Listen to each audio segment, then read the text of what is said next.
reporting for Katie Chat here at Technicolor Studios in downtown Toronto with Anne Tait, a longtime casting director, now writer, producer, acting instructor. What was it like receiving the Maverick Award at the Female Eye Film Festival this year? Oh, well, that was a great thrill because it was a career achievement award, you know. And it's nice to have a sense of being honored for all the things that you've done, the crap and the marvelous stuff all together.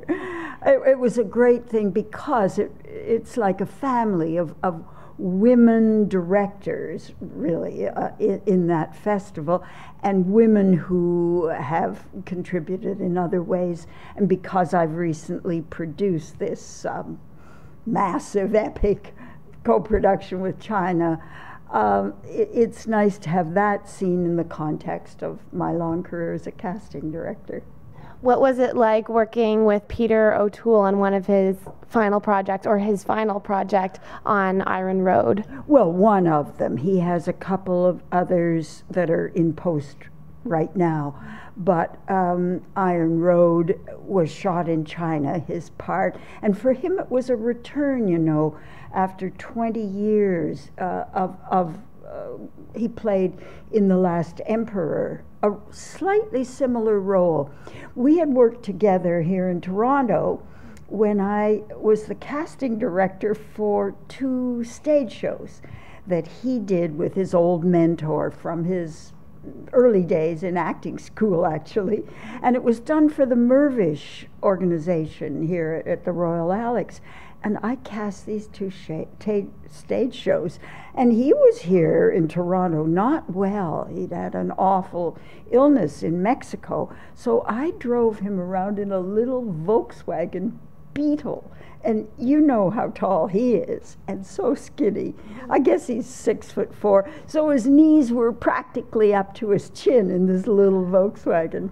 And we got to be friends. And when the writer of Iron Road devised this role, as soon as I read it the first time, I said, that's got to be Peter O'Toole. And what's the best part about this story? What really grabbed you about it when you first read the script? Oh, well, I saw it as a workshop of an opera, oddly enough, Katie. And what grabbed me was the image of this feisty woman disguised as a guy up on the sheer mountain cliff setting explosives. And I thought, that's not an opera, that's a movie. And 9 years later, it was a movie. And what was it like as a casting director when you gave Ryan Gosling his first role on Goosebumps? What set him apart at that time? And did you expect his career to develop the way it has? He was a serious actor, even then. You know, he'd done the Mickey Mouse Club, I think it was, before that. But in terms of acting, he had never played a role until Goosebumps. You've really done your homework, it's wonderful. But he was very serious for his age about his approach to that role, and asked me a lot of questions and gave a really good audition. No, I think he's very much one of a new breed of leading men, don't you?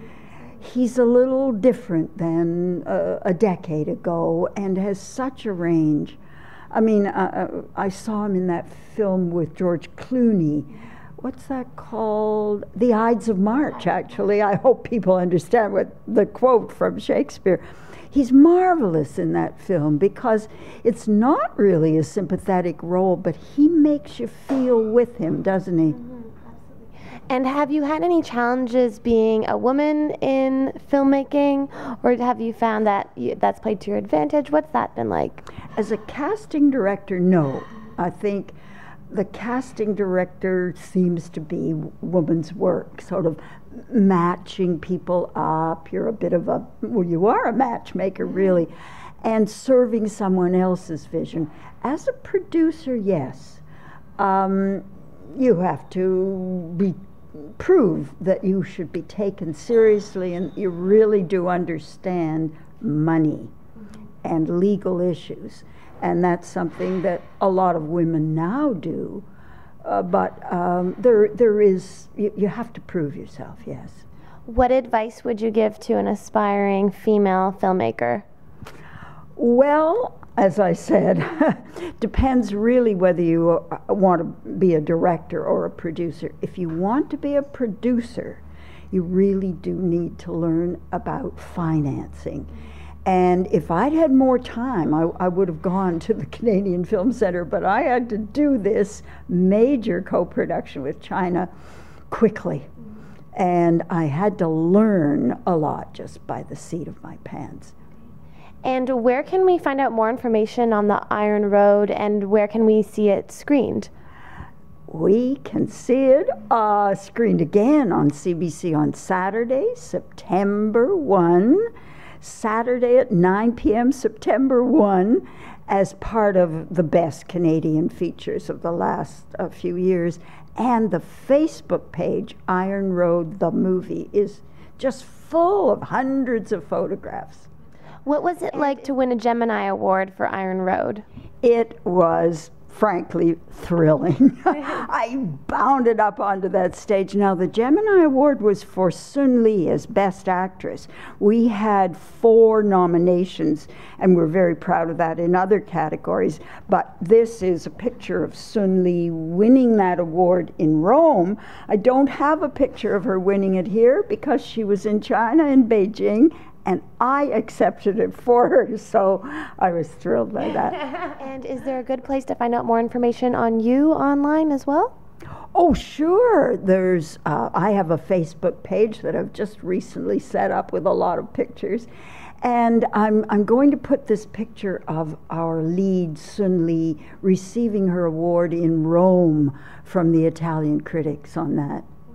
And of course, we have a website, if I can plug that, for Iron Road, www.ironroadthemovie.com. Wonderful. Well, thank you so much, Anne. This has been a pleasure, and congratulations on all of your successes and awards, and best of luck with the Iron Road. Well, congratulations to you for doing your homework so well. I'm very impressed. Thank you so much. I'm Katie Uhlmann reporting for Katie Chats here at Technicolor Studios in downtown Toronto.